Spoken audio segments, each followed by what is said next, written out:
Сәлем достар, тапсырмаларды бірге орындайық. Тыңдаңыз, қайталаңыз және оқыңыз.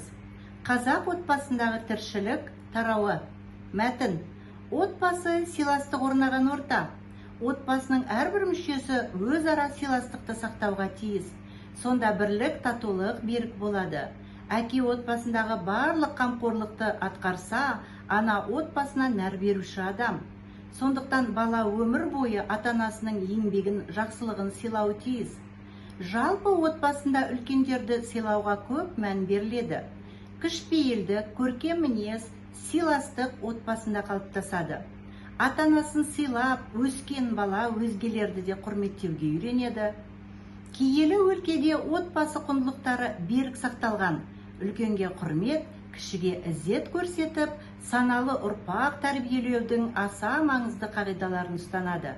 Жанұяның мүшелері бір-біріне мейірімділікпен қарап, әр баланың тәрбиесін, түздегі қылығын қадағалап отырады. Өйткені тәрбиелі адам тағалы атпен тең деген.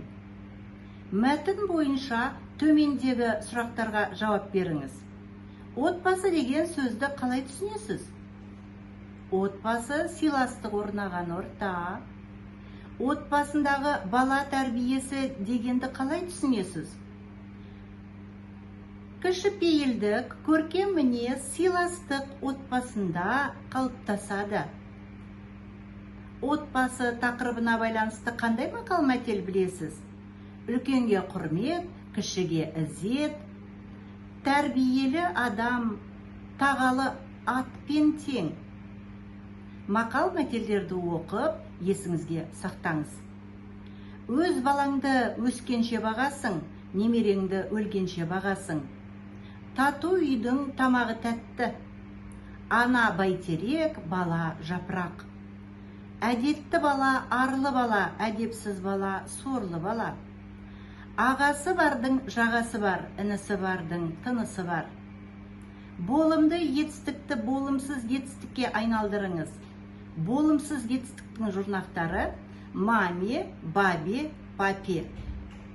Болымды етістік.